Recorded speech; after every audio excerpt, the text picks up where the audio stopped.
Ndabasuje cyane abakunzi ba HD Global Media mbifuriza kugubwa neza aho muri hirya no hino hatandukanye n'amakuru y'imikino rero agezweho kuri uyu murongo wa HD Global Media. Ubwo nizere ko mumeze neza muri hirya no hino hatandukanye. Reka itamera rero mu kiciro cya kabiri cy'umupira w'amaguru hano mu Rwanda hakinwaga imikino ya nyuma ya playoff, kuko bise bituma turara tumenye ama equipe abiri yerekeje mu kiciro cya mbere hano mu Rwanda. Azaba kina nyine ikiciro cya mbere umwaka utaye imikino ya 2025 2026. Ayo makipe rero birangiye ari AS Muhanga ndetse na Gicumbi Football Club. Ibi ngibi abigezeho nyuma yuko kuri uyu munsi wa nyuma wa playoff cyangwa se w'imikino y'akamparamaka yo kureba amakipe azamuka mu kiciro cya mbere. Equipe ya AS Muhanga yitwaye neza cyane mu rugo, itsinda equipe ya La Jeunesse ibitego 2-1. Nanako kandi equipe ya Gicumbi yitwaye neza cyane hariya mu karere ka Ngoma ihatsindira Etoile de l'Est ibitego 2-0.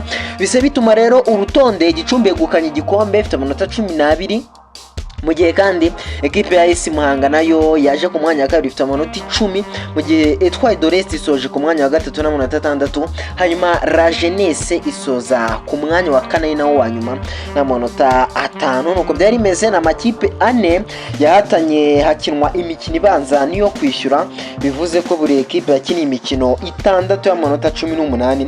Gicumbi rero isaruyemo amanota 12, bise bituma iyobora urutonde kabise inazamuka n'ibintu byiza cyane ku bakunzi ba Gicumbi n'abaturage bahari mu karere ka Gicumbi. Na AS Muhanga nabo hariya mu majyepfo rwose ibintu bimeze neza cyane. Imuhanga barazamutse, ubwo Police na kuri Etoile de l'Est integura umwaka utaha ndetse na La Jeunesse nazo zitegure umwaka utaha. Ubwo rero felicitation cyane ku basore ba Gicumbi na AS Muhanga. Nuko rero byari byifashe. Hanyuma rigahita nkomereza muri championnat y'ikiciro cya mbere no mu Rwanda, yarigeze ku munsi wa 26 wayo. Hakinwaga rero imikino igera kuri 3.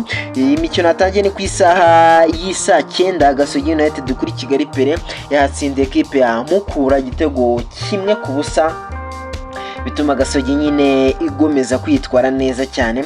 Iyi Gasogi nyuma yo gutsinda umukino yahise yisanga ku mwanya wa 8 n'amanota 33, mu gihe undi mukino wabereye mu karere ka Huye Amagaju yasebeye ihuye yatsindirwa na Police ya Mashami vs ibitego 2-0.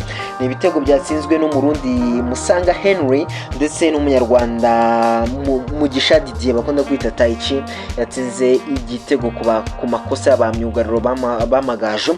Ubwo nuko rero byagenze, bise bituma Amagaju yisanga habi, kuko Magenga iri ku mwanya wa 13 n'amanota 29. Urumva iri gusatira amakipe ashobora kuba yamanuka murongo utukura. Hanyuma kandi Polisi yo yahise yisanga ku mwanya wa 4 n'amanota 40. Undi mukino wabaye rero usojwe mu kanya, equipe ya AP Football Club itsinze Marine ibitego 3-0.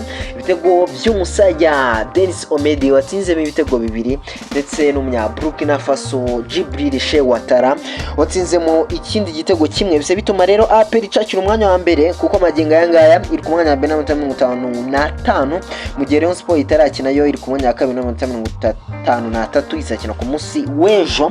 Rayon Sport rero itenyerekezaho nyine niyo igomba gusoza umunsi wa 26 wa championnat y'icyo cya mbere no mu Rwanda. Ku munsi w'ejo izakira Rutsiro ku isaha 12. Ariko muri Rayon Sport ntago byoroshye, kuko harimo umwuka mubi witwa Ombolenga Fitina. Hari baruwa yagiye hanze igaragaza ko ari we wayanditse, nubwo we atarabihamya, ariko biragaragara ko ashobora kuba ari we wayanditse asaba gusesa amasezerano na equipe ya Rayon Sport, ngo bitewe nuko ibikubiye mu masezerano iyi kipe ngitari kubyubahiriza. Hari andi makuru rero nayo ari kuvugwa ko ku munsi w'ejo nyuma y'umukino wa Rutsiro hari abandi bakinnyi nabo bashobora kuzahita bandika amabaruwa basezera muri cyangwa se basaba gusesa amasezerano ni equipe ya Murera.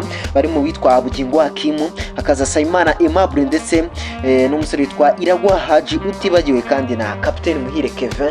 Nabo bari kuvugwa, ni ibikiri kuvugwa hanze aha, ntabwo wenda biremezwa, ariko ibaruwa ya Ombolenga afite nayo yagiye hanze, nubwo bitaremezwa niba ari we wayanditse cyangwa atari we, ariko ikigaragara nuko yaba ari we. Ni ibintu byose tugiteze amaso ngo turebe aho byerekeza.